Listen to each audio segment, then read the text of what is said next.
दोस्तों, आज मैं बहुत खुश हूँ कि रीडेवलपमेंट के कुछ विक्टिम्स ने रीडेवलपमेंट वाले बिल्डर को अपने सोसाइटी से हटा दिया। अब ये कैसे हुआ, ये मैं आपके साथ शेयर करना चाहता हूँ। सोसाइटी का नाम बताने की कोई ज़रूरत नहीं है फ़िलहाल। हुआ ये कि एक सोसाइटी है जिसमें गए साल जून जुलाई से रीडेवलपमेंट का खतरा बहुत ही बढ़ गया था। एक बिल्डर के यानी एक बिल्डर उस सोसाइटी पे करीब करीब कब्जा कर चुका था। आज उस बिल्डर को निकालने के लिए और उस बिल्डर के साथ कोई भी रिश्ता नहीं रखना है, वो नहीं आदमी नहीं चाहिए हमको, ये कह के उनके सोसाइटी ने एक रेजोल्यूशन पास किया। यानी कि रीडेवलपमेंट की बला तो नहीं टली है, लेकिन उस बिल्डर का जो काला साया था उस सोसाइटी के ऊपर, वो हट गया। अब ये कैसे हुआ? गए साल करीब मैं समझता हूँ मई जून या जून जुलाई में कुछ लोगों ने मुझे कॉल किया था और उन्होंने कहा कि ये रीडेवलपमेंट सोसाइटी में, हमारा जो सोसाइटी है जो रीडेवलपमेंट में जा रहा है, हुआ ये है कि एक बिल्डर है जिसने letter of intent LOI submit किया है और उसका LOI एक्सेप्ट हो गया है। हमारे सोसाइटी के मैनेजिंग कमेटी वाले बिल्कुल ही उस बिल्डर के तरफ झुक गए हैं। उनका 100% झुकाव है और सिर्फ मैनेजिंग कमेटी ही नहीं बल्कि हमारे करीब करीब सारे नेबर्स।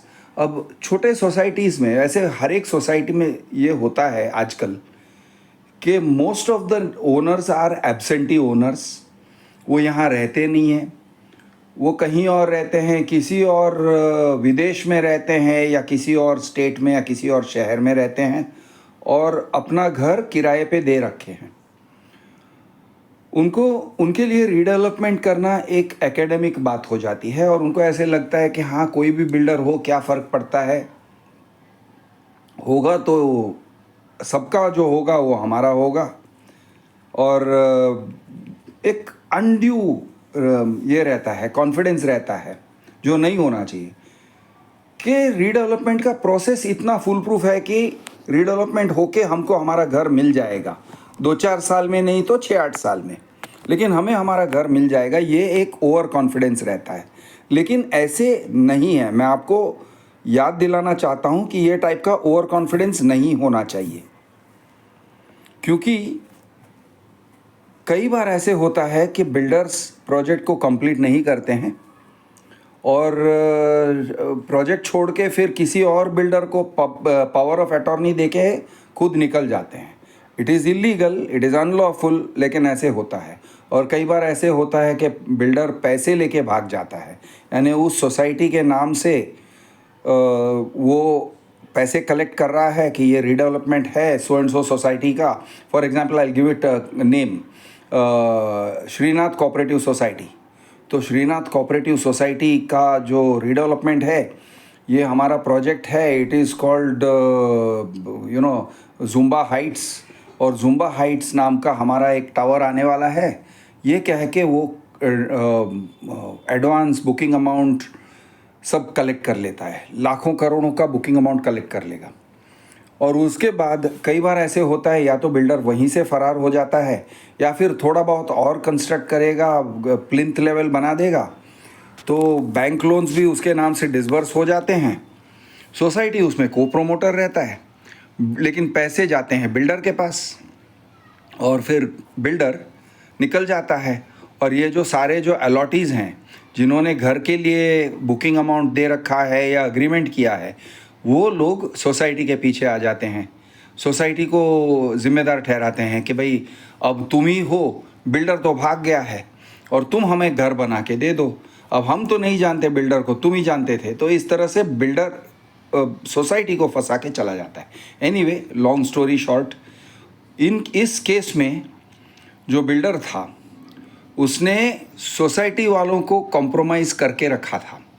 और ये सोसाइटी वाले यानी कि मैनेजिंग कमेटी वाले भी कैसे, उनका इलेक्शन हुआ नहीं था कई साल से, यानी हर 5 साल एक बार इलेक्शन होना चाहिए ना, तो वो नहीं हुआ था। करीब करीब 10-15 साल हो गए थे, इलेक्शन हुआ नहीं था। अब ये लोगों ने बिल्डर को चुना, और बिल्डर को चुना ही नहीं, 79A का प्रोसीजर जो होता है कि कॉर्पोरेशन डिपार्टमेंट से एक बंदा आता है और कैमरे के सामने, वीडियो कैमरा के सामने हर एक फ्लैट ओनर जाके कहता है उस कॉर्पोरेशन डिपार्टमेंट के बंदे के हाज़िरी में कि हमारा क्या कहते हैं, मैं राज़ी हूँ इस सो एंड सो बिल्डर के लिए, और हमने इस बिल्डर को चुना है, अपने स्वेच्छा से चुना है। We agree to this redevelopment and we agree to this builder, और ये बिल्डर हमारा रीडेवलपमेंट बिल्डर है। इस तरह से वो कहते हैं कैमरा। तो वो प्रोसीजर भी करवा के रखे थे, 79 करवा के रखे थे, लेकिन फॉर्चुनेटली डेवलपमेंट अग्रीमेंट नहीं हुआ था। तो ये बहुत बड़ी बात है कि डीए हुआ नहीं था, लेकिन होने जा रहा था। और डीए होने से पहले ही ये बिल्डर ने 2 काम किए थे। एक तो ये बिल्डर ने ये किया था कि बोर्ड लगा दिया था, उसने अपने प्रोजेक्ट का बोर्ड लगवा दिया था कि सो एंड सो प्रोजेक्ट है, जुम्बा हाइट्स या जो भी उस प्रोजेक्ट का नाम था, वो लगवा दिया था विदाउट डेवलपमेंट एग्रीमेंट। और दूसरा काम उसने ये किया था कि उसने इविक्शन नोटिस दे दिया। ये करीब करीब लास्ट ईयर जून या जुलाई में उसने एविक्शन नोटिस सबको भेज दिया कि बिल्डिंग खाली करो, 1 महीने के अंदर बिल्डिंग खाली करो, हम रीडेवलपमेंट का काम शुरू करने जा रहे हैं। डेवलपमेंट एग्रीमेंट डीए हुआ नहीं था, यानी कि सोसाइटी और बिल्डर के बीच में कोई एग्रीमेंट नहीं था।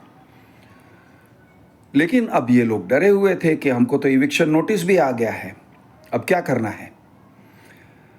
तो मैंने क्या एडवाइस दिया और उन्होंने क्या क्या किया, ये मैं आपको समझा रहा हूँ। हो सकता है कि आपके केस में ऐसे सिमिलर हो। पहला काम मैंने ये कहा कि सोसाइटी वालों से जाके झगड़ा करो, झगड़ा, लिटरली झगड़ा। उनके दरवाजे पे जाओ, ज़ोर ज़ोर से बात करो, झगड़ा करो। आपके जो पॉइंट्स हैं कि डेवलपमेंट एग्रीमेंट हुआ नहीं है, तुमने बिल्डिंग खाली करने का ये नोटिस तुमने सर्कुलेट किया है, यानी सोसाइटी ने सर्कुलेट किया है, बिल्डर ने इशू किया है अपने लेटर हेड पे, लेकिन सर्कुलेट तो तुम लोगों ने किया है। किस हिसाब से कर रहे हो, ये गैर जिम्मेदार है। नॉट ओनली डेवलपमेंट एग्रीमेंट होना चाहिए, लेकिन जिसको हम PAAA कहते हैं, मतलब tripartite agreement for alternative accommodation. Okay, तो बिल्डर, सोसाइटी और फ्लैट ओनर के बीच में जो एग्रीमेंट होता है वो भी होना चाहिए। आपने तो डेवलपमेंट एग्रीमेंट भी नहीं किया है, तो ये ऐसे कैसे कर सकते हैं कि हम फ्लैट खाली कर देंगे। अच्छा, अब ये काफ़ी एडवांस स्टेज पे पहुंच चुका था, क्योंकि कुछ लोगों ने, जो लोग वहाँ रहते थे, उन लोगों ने खाली भी कर लिया था और बिल्डर ने उनको रेंट देना भी शुरू कर दिया था। वो खाली करके चले गए थे, यानी बहुत सारे लोग वैकेट हो गए थे, यानी मामला काफ़ी एडवांस था। तो मैंने इनसे कहा झगड़ा करो, फर्स्ट झगड़ा करो, ज़ोर ज़ोर से जाओ, झगड़ा करो, चिल्लाओ, लाउड आर्ग्यूमेंट्स। अब वो लोग गए, थोड़ा बहुत झगड़ा करो में लोगों को डर लगा रहता है कि पुलिस को बुला लिया जाएगा वगैरह। टू सम एक्सटेंट ये सच है, लेकिन पुलिस को अगर बुलाते भी हैं ना, आप अगर उनके घर के बाहर खड़े रह के झगड़ा करते हो तो ज़्यादा कोई प्रॉब्लम नहीं होता है। अगर अंदर जाओगे और फिर वो अगर आपको गेट आउट कहते हैं और फिर आप गेट आउट नहीं होते हो, तो वो ट्रेसपासिंग वगैरह का केस डाल सकते हैं, फॉल्स केस डाल सकते हैं। तो झगड़ा अगर आप उनके घर के बाहर खड़े रह के करते हो या सोसाइटी ऑफिस में जाके करते हो, तो पुलिस केस टाइप का काम नहीं होगा। तो ये पहली बात है कि झगड़ा करने के टाइम पे उनको बाहर बुलाओ, आप अंदर मत चले जाओ। एंड लेडीज़ के साथ झगड़ा करना थोड़ा ज़्यादा डेंजरस है, क्योंकि फालतू के लेडीज़ वाले कंप्लेंट दे देंगे, फॉल्स मोलेस्टेशन और ऐसे टाइप के केसेस डाल सकते हैं। ये एक थोड़ा सा खतरा रहता है, तो इसमें तो संभालना पड़ता है। लेकिन एनीवे तो जेंट्स जहाँ तक हैं, जेंट्स टू जेंट्स जाके झगड़ा किया उन लोगों ने। मैंने कहा झगड़ा क्यों? बिकॉज साइकोलॉजिकल इम्पैक्ट डालना ज़रूरी है। जब तक आप जाके जब आप किसी के घर के सामने जाके झगड़ा करते हो ना, बात फैलती है। और जो लोग आपको बेचने को निकले हैं, यानी एज अ सोसाइटी वो मेंबर्स को बेचने निकले हैं गाय भैंस की तरह, तो आप जब झगड़ा करते हो तो साइकोलॉजिकल इम्पैक्ट उनके ऊपर पड़ता है, क्योंकि वो जानते हैं कि वो गलत कर रहे हैं और अब उनको लगता है कि गलत कर रहे हैं तो हमें पकड़ा गया है, we have been caught doing wrong things, इसलिए झगड़ा करना ज़रूरी होता है। तो ये मैंने कहा। और दूसरी बात ये है कि उनके घर वालों पे भी प्रभाव पड़ता है। जब आप किसी से झगड़ा करते हो, for example suppose there is a mister Shah, और मिस्टर शाह से आप झगड़ा करोगे क्योंकि वो सोसाइटी का सेक्रेटरी है या चेयरमैन है या मैनेजिंग कमेटी मेंबर है, तो आप दूसरों के ऊपर, उसके मिस्टर शाह के बेटा बेटी वाइफ एट्सेट्रा, वो लोग भी टेंशन में आ जाते हैं कि भाई ये सब क्या हो रहा है हमारे घर में। तो इस तरह से वो टेंशन में आना चाहिए, that should be an intention. So झगड़ा करो इज़ अ वैलिड। आपको लगेगा ये अनलॉफुल चीज़ बता रहा हूँ, नहीं, कोई अनलॉफुल चीज़ नहीं है, बिल्कुल कानून के हिसाब से मैं कह रहा हूँ। झगड़ा करना ज़रूरी है। Have a strong loud argument, okay. गाली गलौच एज फार एज पॉसिबल मत करो, लेकिन अगर हो गया in the heat of the moment, not a problem, आपकी आवाज़ सुनी जानी चाहिए।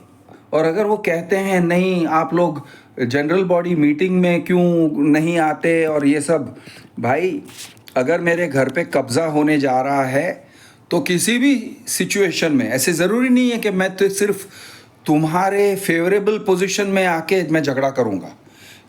उस मैनेजिंग कमेटी के लिए सबसे ज़्यादा फेवरेबल पोजीशन क्या है कि सोसाइटी, एसजीएम, ईजीएम, ये टाइप के मीटिंग्स में उनके बहुत सारे चेले चमचे सब होते हैं, तो वो लोग उसमें they are in a dominant position.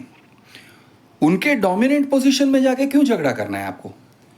आप तब झगड़ा करोगे जब उनका पोजीशन ऑफ वीकनेस है उनके घर के सामने। उनके घर के सामने जाके आप झगड़ोगे ना, तो उनकी फैमिली हिल जाती है। हिलना चाहिए, क्यों नहीं हिलना चाहिए? उनके नेबर्स हिल जाते हैं और एक बहुत स्ट्रांग मैसेज जाता है कि भाई ये आदमी गुस्से में आ गया है। और जो लोगों ने गलत किया है उनकी ज़मीर वैसे ही इनसिक्योर रहती है। उनके अंदर से आवाज़ आ रहा है कि यार हम बिल्डर से मिल गए हैं, यू नो हम लोग गलत काम कर रहे हैं, ये सब उनको अंदर से पता चल गया है। उनको खुद को पता है ना कि वो गलत काम कर रहे हैं, तो उनकी ज़मीर की आवाज़ भी थोड़ी सी जाग जाती है कि यार शायद मैं ज़्यादा ही ज़्यादती कर रहा हूँ। तो इस तरह से झगड़ा करना ज़रूरी है ना। झगड़ा करना अगेन, एक आदमी जाओ, दो आदमी जाओ, don't turn it into a mob.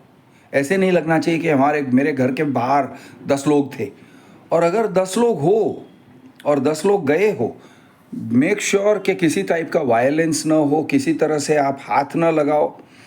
एक आध आदमी को वीडियो निकालने के लिए ये रखो, यानी let him be taking a video on his phone कि एक्चुअली हो क्या रहा है, ताकि वो कोई फॉल्स कंप्लेंट ना कर सके।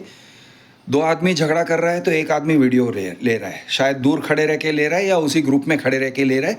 दूर खड़े रह के लेगा तो थोड़ा और क्लैरिटी रहेगा, पता चलेगा कि कौन किधर खड़ा है, क्या हो रहा है। तो ये करना ज़रूरी है। It is useful and important to do this. वो लोग अगर चिल्लाते हैं वीडियो क्यों निकाल रहे हो, वीडियो क्यों चालू किया हो, वो छोड़ दो यार, तुम मुद्दे पे बात करो। तुम मेरा घर बेचने निकले हो, तुम मेरे घर के ऊपर कब्जा करने निकले हो, ये बिल्डर के साथ ये कैसे कर सकते हो, ये टाइप से झगड़ा करना होता है। तो वेरी इंपॉर्टेंट फर्स्ट स्टेप ये लोगों ने लिया, झगड़ा किया। दो लोग थे, दो आदमी थे, उन लोगों ने झगड़ा किया, हिल गए, वो लोग जो थे वो हिल गए। अच्छा, सेकंड काम ये किया ये लोगों ने कि सोसाइटी के सामने सारी बातें रख दी। एक व्हाट्सएप ग्रुप उन लोगों ने अपना खुद का बनाया। सी नॉर्मली क्या होता है, सोसाइटी अपना व्हाट्सएप ग्रुप चलाती है। अब अपने व्हाट्सएप ग्रुप में वो एडमिन हैं, आप उस व्हाट्सएप ग्रुप में पोस्ट नहीं कर सकते हो, only the admin can post. Admin मतलब सोसाइटी के तरफ से पोस्ट कर सकते हैं, आप अपोजिट पॉइंट ऑफ व्यू नहीं रख सकते हो। ये लोगों ने एक ऑल्टरनेटिव व्हाट्सएप ग्रुप बनाया जिसमें वो लोग एडमिन थे और वो लोगों ने सबके ऊपर, और वो ओपन व्हाट्सएप ग्रुप था for discussion, open for discussion. जो कुछ भी गलत हो रहा था वो सभी बातों को उन्होंने सामने रखा कि देखो हमारे सोसाइटी के साथ डीए नहीं हुआ है, इसका मतलब औपचारिक तरीके से यानी फॉर्मली किसी तरह का बिल्डर का कमिटमेंट नहीं है।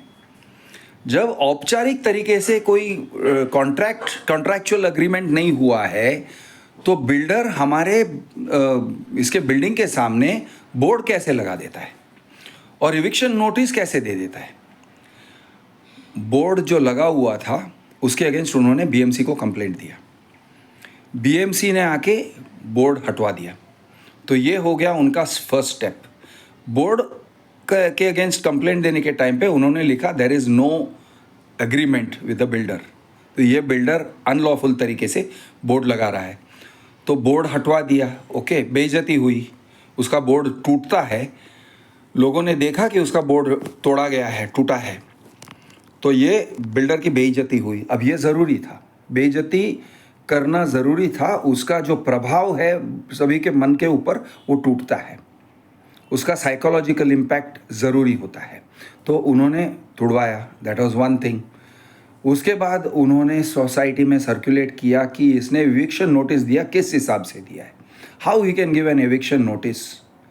अभी से वो अगर कायदे कानून से नहीं चल रहा है तो आगे चल के क्या करेगा। तो इस तरह से उन्होंने सवाल उठाया। बात तो सही है कि how he can give an eviction notice, notice मतलब तुम खाली करो वरना, ये टाइप से। लेकिन भाई तुम हमारे बिल्डर नहीं बने हो, तुम्हारा फॉर्मल रिलेशनशिप नहीं कायम हुआ है सोसाइटी के साथ, कैसे इविक्शन नोटिस दे दिया, ये सवाल उठाया। उसको भी लिखा, बिल्डर को भी लिखा। अब लोग जरा हिलने लगे, व्हाट्सएप ग्रुप पे ये लोग सर्कुलेट कर रहे थे। अच्छा, तीसरा एक ट्रम्प कार्ड था इनके पास। बिल्डर ने एसजीएम्स का प्रोसेस शुरू किया था, ये special general body meetings for redevelopment, ये शुरू किया था करीब करीब 2023 में, जहाँ तक मुझे याद है 23 के साल में उसने ये, यानी बिल्डर ने शुरू किया था, मैं कह रहा हूँ मतलब एक्चुअली सोसाइटी ने शुरू किया था इन 2023, और बिल्डर को मोर और लेस ऐसे ही सिलेक्ट कर दिया था, यानी विदाउट एनी वो कोई पीएमसी और वो कुछ नहीं, सीधा सिलेक्ट कर दिया इस बिल्डर को। अब आप अगर इस चीज़ पे सवाल उठाते हो और आप अगर कोर्ट में जाओगे तो कोर्ट कहेंगे this is it is not as per procedure but it is okay. Courts इस तरह से कहते हैं कि it is not unlawful, it may not be as per procedure. तो 79A को लोग बहुत सीरियसली लेते हैं और कहते हैं things were not done as per 79A of Maharashtra cooperative societies act. 79A का जो सर्कुलर है उसको फॉलो नहीं किया गया। भाई सोसाइटीज़ 79A को बाजू में रख के भी रीडेवलपमेंट कर सकते हैं अनफॉर्चुनेटली। तो गाइडलाइंस हैं ये, और कोर्ट्स इस तरह के जजमेंट्स देते हैं कि ये गाइडलाइन है, it is not a binding law on the society. तो ये अटैक बहुत वीक होता, लेकिन इन लोगों ने क्या किया, इनका अटैक कुछ ऐसा था। आपने एसजीएम शुरू किए अभी इन 2023, लेकिन जब हम बीएमसी के ऑटो डीसीआर पे देखते हैं, auto DCR is a website जिसके ऊपर आप देख सकते हो कि ये so and so plot of land पे, it is based on the CTS number, आपको सर्च करना होता है अपने सोसाइटी का जो लैंड का सीटीएस नंबर है, उसके ऊपर सर्च कर सकते हो कि रीडेवलपमेंट के लिए कोई ये किया है क्या, has there been any kind of क्या कहते हैं, has BMC, has municipal corporation been approached for redevelopment or is there some progress। तो पता चला कि आर्किटेक्ट ने बाकायदा प्लान्स सबमिट कर दिए थे इन 2020। 2020 में कौन से आर्किटेक्ट को सिलेक्ट किया था? Architect was not selected by society. Redevelopment के लिए स्पेशल जनरल बॉडी मीटिंग्स रखे नहीं थे। सो अप्रूवल लिए बगैर ये कैसे हो गया कि बीएमसी में, बॉम्बे म्यूनसिपल कॉरपोरेशन में, आर्किटेक्ट ने ये रखे थे? कौन सा आर्किटेक्ट? हाउ? तो पता चलता है कि बिल्डर ने आर्किटेक्ट को अपॉइंट किया था, बिल्डर ने मैनेजिंग कमेटी के साथ मिलकर प्लान्स तक सबमिट किए थे, और ये जो उसका प्लॉट पे रिजर्वेशन क्या है और ये टाइप का सब जो रिसर्च करना होता है, सब करके तैयार होके बैठे थे ये बिल्डर। लेकिन 2023 में उन लोगों ने ये प्रोसीजर शुरू किया विद इन द सोसाइटी के मीटिंग्स बुलाओ और 1 बाय 1 अप्रूवल्स लो, सोसाइटी का अप्रूवल लो, जनरल बॉडी का अप्रूवल लो फॉर रीडेवलपमेंट। ये टाइप का काम उन्होंने 2023 में शुरू किया। मतलब पहले से आप मन बना के बैठे थे इस बिल्डर के तरफ, तो ये भी एक बहुत बड़ा ट्रम्प कार्ड था, ये भी उनके हाथ में आ गया और आर्किटेक्ट का नाम हाथ में आया। और मैंने कहा अब आर्किटेक्ट का नाम हाथ में आया है तो इस आर्किटेक्ट को इन्वॉल्व करके एक कंप्लेंट करो। See, architects are professionals, they don't want to get involved in society politics. तो जब तक वो बदनाम नहीं होना चाहते हैं। ये जो इनका केस है, इट इज़ क्वाइट एक्सेप्शनल, क्योंकि हम वीडियो तक भी नहीं पहुँचे, उससे पहले ही रीडेवलपमेंट रुक गया और वो बिल्डर पीछे हट गया। लेकिन पीछे हटने से पहले हुआ ये कि ये लोगों ने सब ईमेल्स लिखे, क्वेश्चन किया, बिल्डर को क्वेश्चंस भेजा, सोसाइटी को क्वेश्चन भेजा कि ये ऐसे कैसे हो रहा है कि तुमने 2020 में ये सब शुरू कर दिया है without approval of the general body, ऐसे कैसे हो गया? तो ये भी एक बहुत बड़ा सवाल था। ये आर्किटेक्ट कौन है? क्योंकि आर्किटेक्ट इज़ नॉट, ऐसे नहीं लिखा है कि architect is appointed by this builder. तो ऐसे कैसे हो गया कि तो हमने आर्किटेक्ट भी अपॉइंट कर लिया, या आर्किटेक्ट हमने अपॉइंट नहीं किया, तो ऐसे कैसे हो गया? तो ये टाइप के सवाल बहुत सारे थे और सवाल ये लोगों ने व्हाट्सएप ग्रुप में रखना शुरू किया और मैनेजिंग कमेटी को लिखना शुरू किया। At the same time election नहीं हुआ था तो उन्होंने कॉर्पोरेशन डिपार्टमेंट को चिट्ठी लिखा कि ये लोगों को डिसमिस किया जाए। अब उनको भी डिसमिस कर दिया, मैनेजिंग कमेटी को डिसमिस कर दिया। अब मैनेजिंग कमेटी डिसमिस हो जाएगा तो एडमिनिस्ट्रेटर आने वाला है। तो I am not very sure managing committee dismiss हो गया कि नहीं हुआ। आई थिंक नहीं हुआ अभी तक, लेकिन होने की पूरी तरह से वो प्रक्रिया चालू है। So managing committee is now under threat of being dismissed. और एक खतरा उनके लिए, of course it is that by itself is not a very big threat, क्योंकि एडमिनिस्ट्रेटर आएगा, 6 महीने के बाद fresh elections will be held और same team will again come back. ये नॉर्मली ऐसे ही होता है कि जो लोग पहले हुए मैनेजिंग कमेटी में थे वही लोग दोबारा लौट कर आएंगे, और अब इस बार they will come back stronger. And not only they will come back stronger, अब वो खुन्नस खाएंगे कि अच्छा तुमने हमको हटवा दिया, अब क्या हुआ, हम वापस आ गए अब। सो ये एक रिस्क है। अच्छा, ये लोगों के ऊपर अब एंटी सोसाइटी और ये टाइप के सब नोटिस वगैरह भी भेजना शुरू कर दिया कि तुम लोग एंटी सोसाइटी एक्टिविटीज़ कर रहे हो, तुमको एक्सपेल्शन करेंगे, ये टाइप के भी कुछ थ्रेट्स निकलने का शुरू हुआ। लेकिन मैंने कहा बिल्डर के ऊपर अब वीडियो बनाओ। फॉर्चुनेटली क्या हुआ, क्योंकि बिल्डर ने इतना सब लफड़ेबाजी कर रखा था ये टाइप से, यानी बिल्डर जो लफड़ेबाजी करता है ना, पहले से विदाउट डीए बोर्ड लगा देना, विदाउट डीए इविक्शन नोटिस दे देना, विदाउट डेवलपमेंट एग्रीमेंट, डीए मतलब development agreement, without DA architect को भेज के प्लान सबमिट करना, ये टाइप का काम। तो जब ये टाइप के काम करते हैं, जो लोग जितना गलत काम करते हैं ना बिल्डर्स, उतना अपने लिए फ़ायदेमंद है, क्योंकि वो अपना एडवांटेज हो जाता है, उस चीज़ को लेके हम लड़ सकते हैं, लड़ने के लिए पॉइंट्स मिलते हैं। और सोसाइटी वाले भी देखते हैं, सोसाइटी वालों को भी समझ में आता है कि भाई ये लोग जो कह रहे हैं ये सच है कि ये बिल्डर गैर कानूनी तरीके से हमारे बिल्डिंग पे कब्ज़ा कर रहा है। It is not by a lawful process. Builder ने अपना रंग दिखा दिया है कि वो गैर कानूनी तरीके से प्रोसीड करता है। तो अभी अगर गैर कानूनी तरीके से प्रोसीड कर रहा है तो आगे चल के क्या गारंटी है कि हमें हमारे फ्लैट्स मिलेंगे। गैर कानूनी तरीके से वो हमें हमारे राइट से वंचित कर सकता है, और ये भी कर सकता है कि फ्लैट्स जितना प्रॉमिस किया था उस हिसाब से नहीं दिया, छोटा दिया, हम मजबूर हो जाएंगे। तो he will not comply with the requirements of law. ये तो सिग्नल बहुत क्लियर हो जाता है, लोग भी बात करेंगे, सोचेंगे ना।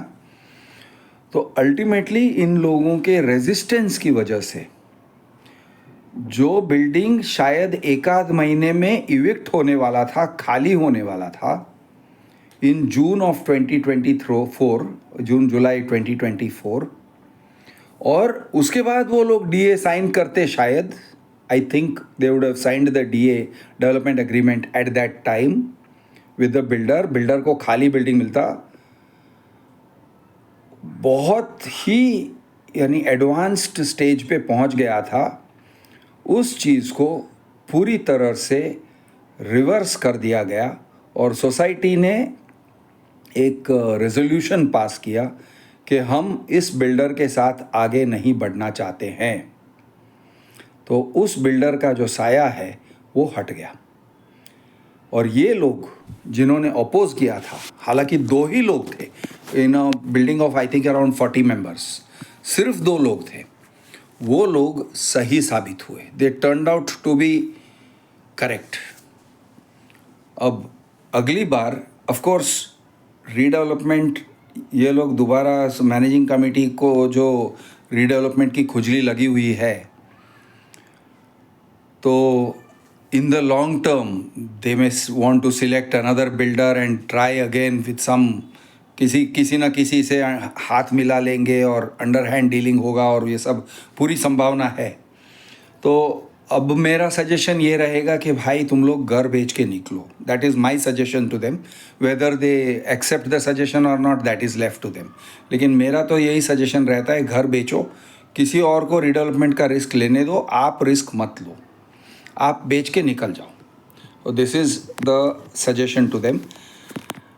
द सेकेंड थिंग इज़, ये बिल्डर ने इस सोसाइटी के ऊपर अंदाज़न 2-4 करोड़ ऐसे ही खर्च किए होंगे। कॉर्पोरेशन डिपार्टमेंट में 79A का जो प्रोसेस होता है वो वीडियो वाला, उसमें भी बहुत बड़ा ब्राइब देना पड़ता है। यानी पर फ्लैट वो लोग 30, 40, 50 हज़ार का ब्राइब देते हैं, या शायद उससे भी ज़्यादा। मैं पुराने रेट्स के हिसाब से कह रहा हूँ जो मुझे पता था। पर फ्लैट जब आप 50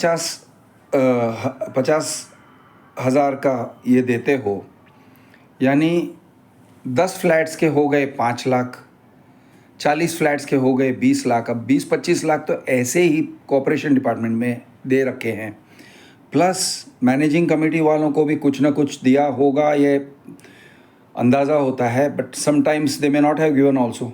लेकिन कुछ ना कुछ पैसे खर्च करते रहते हैं बिल्डर्स सोसाइटी के ऊपर। तो जब वो पैसे खर्च करते हैं तो उनको एक फीलिंग आ जाता है कि हम इसके कब्जेदार हैं, we now have control of the property, कब्जा, we are now in possession of the property, ऐसे उनको एक फीलिंग आ जाता है। तो इस फीलिंग आने की वजह से बिल्डर जो है, एक संभावना है कि वो लड़ेगा आगे चल के। वो builder, he will try to fight back, और he will try to come in through a proxy, एक और नाम से। यानी वो ABC बिल्डर्स प्राइवेट लिमिटेड है, तो उसके पास एक और कंपनी बना सकता है ना, वो XYZ बिल्डर्स प्राइवेट लिमिटेड।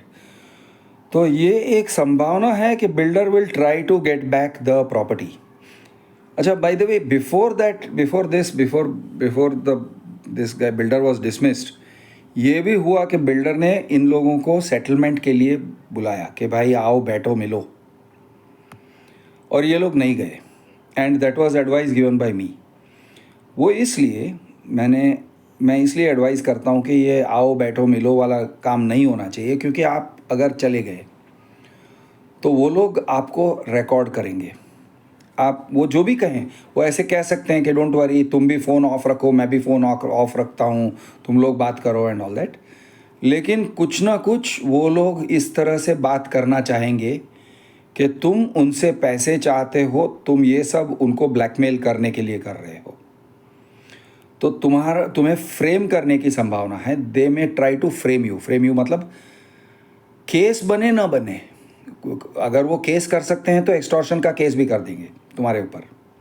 लेकिन अगर केस नहीं भी बनता है ना, तो वो इस तरह से दिखाएंगे जैसे कि वो लोग ऑडियो, फॉर एग्जांपल ऑडियो बना के सोसाइटी में सर्कुलेट करवाएंगे कि देखो ये लोग हमारे पास मिलने आए थे और इन्होंने बोला तुम हमें 10 लाख रुपया दो, हमको 20 लाख रुपया दो, हमको एक्स्ट्रा रूम दो, हमें एडिशनल फैसिलिटीज़ दो, ये टाइप से कुछ ना कुछ मांग रहे थे हमसे, और इसलिए ये लोग हमें अपोज कर रहे हैं। तो ये अगर बिल्डर ये टाइप का ऑडियो बना के या वीडियो बना के अगर वो सर्कुलेट करेगा तो it can be very problematic. Basically आपकी बदनामी हो जाएगी और शायद एक्सटॉर्शन का केस भी कर सकता है। तो आपको सावधान रहना चाहिए कि बिल्डर के ऑफिस में नहीं जाना चाहिए। बिल्डर से मीटिंग करना बहुत ही डेंजरस है। Even if you are going to meet him in third party venue, तो भी बहुत ही यानी एक बहुत खतरनाक काम है बिल्डर से मिलना ही चाहिए। तो भाई मेरे साथ मुझे फ़ोन करो, एक बार डिस्कस करो कि आप क्या कर रहे हो, what are you trying to achieve through the meeting. ऐसे ही कैजुअली बिल्डर से मीटिंग करने मत चले जाना। एनीवे, ये लोगों को बुलाया गया था, मीटिंग करने आओ, बात करेंगे, सॉर्ट आउट करेंगे वगैरह। आई एडवाइज देम ये टाइप की गलती मत करना, और उन्होंने नहीं किया। अल्टीमेटली वो गए नहीं। जाने में थ्रेट्स भी आ सकते हैं, बिल्डर्स थ्रेटन भी करते हैं, डायरेक्टली थ्रेट भी आ सकता है, फिजिकल थ्रेट भी आ सकता है, अटैक भी कर सकते हैं। और भी ये बिल्डर्स ने बहुत सारे पैंतरे अपनाए थे। फॉर एग्जाम्पल, ये लोगों को कॉल्स आते थे, अजीब अजीब टाइप के कॉल्स आते थे। फ़ोन कॉल आता था जहाँ पे एक लेडी उनके साथ झगड़ा कर रही है, ज़ोर ज़ोर से झगड़ा कर रही है, ये तुम क्या कर रहे हो, क्यों कर रहे हो, ये supposedly from one of their own society members या wife of one of their society members. तो ये टाइप के काम भी होते हैं। और I am very happy to say that जो बंदा था उसने कॉल रिकॉर्ड भी किया, और उस कॉल के ऊपर उसने फिर कंप्लेंट भी दिया, और पुलिस ने फिर उस औरत से कहा कि तुम दोबारा इस आदमी को फ़ोन नहीं करोगी। बहुत ही काम रहा, वो बहुत ही क्वाइट एंड कंपोज्ड तरीके से उससे बात कर रहा था। अगर उकसाने में आके अगर उसने कोई गलत शलत गाली बक दिया होता या ऐसे कुछ किया होता, तो हो सकता है कि उसके ऊपर वो केस करने का कोशिश करती। अब you know how it is कि लेडीज़ वाले केसेस करना बहुत आसान होता है, और अगर बिल्डर ने किसी को पैसे दे रखे हैं कि तुम करो, तुम बोलो, फिर तुम झूठ बोलो कि उसने ऐसे किया, ऐसे वैसे किया, इधर उधर हाथ लगाया, इधर धक्का मारा, तो केस हो जाएगा। तो my friend did not get into that. बहुत ही सुलझे हुए इंसान की तरह उसने, हाँ बोलो, मुझे आपके हस्बैंड से बात करवाओ, मुझे आपसे बात नहीं करना है, प्लीज़ मुझे आपके हस्बैंड से बात करवाओ, इस तरह से कहता रहा, बार बार यही कहता रहा। वो औरत बहुत झगड़ा कर रही थी, लेकिन ये ऐसे ही कहता रहा, प्लीज़ मुझे आपसे बात नहीं करनी है, आपके पति से मुझे बात कराओ, मैं सिर्फ आपके पति से बात करूँगा। उस तरह से रिपीटेडली 5 मिनट के लिए सिर्फ यही कहता रहा, मुझे आपके हस्बैंड से बात कराओ, मुझे आपके हस्बैंड से बात कराओ। तो इस तरह से कहता रहा। Finally she cut the call, and वो तो उसकी बेटी को लगा रही थी फ़ोन पे। लेकिन very fortunate that he in the spur of the moment उसने कॉल को बहुत सही तरह से हैंडल किया, ताकि ये टाइप की गंदी हरकत भी न कर सके। और ultimately I am very happy to report that redevelopment builder जो बिल्डिंग को खाली करने लगा था, खाली करवाने लगा था, जिसका 79A हो चुका था, जिसने प्लान सबमिट कर दिए थे बीएमसी में विदाउट एनी डेवलपमेंट एग्रीमेंट, ये टाइप के हरकत आर्किटेक्ट के थ्रू उसने ये सब कर लिए थे। I am happy to report that ये बिल्डर को आज through a resolution of the society, general body resolution, ये बिल्डर को निकाल दिया गया। मुझे उम्मीद है कि लोग लड़ेंगे, रीडेवलपमेंट बिल्डर्स जो आपके सोसाइटी पे कब्ज़ा करना चाहते हैं और गलत तरीके से आपके ऊपर कंट्रोल एक्सरसाइज करना चाहते हैं, ऐसे लोगों को सक्सीड नहीं होने देना चाहिए। और लड़ोगे तो जीत हो सकती है। बहुत सारे लोगों की ज़रूरत नहीं है, एक या दो लोग भी अगर हैं और कड़क तरीके से लड़ते हैं तो आप जीत सकते हो और रीडेवलपमेंट बिल्डर को आप निकलवा सकते हो। एस्पेशली अगर उसने गलती किए हैं या शॉर्टकट्स अपनाए हैं और प्रोसीजर को बाजू में रखते हुए वो सोसाइटी पे कब्ज़ा करना चाहता है, तो और भी इजी हो जाता है बिल्डर को निकालना। मैं हूं आपका दोस्त कृष द अर्बन नक्सल। जय महाराष्ट्र, जय हिंद, जय जवान, जय किसान।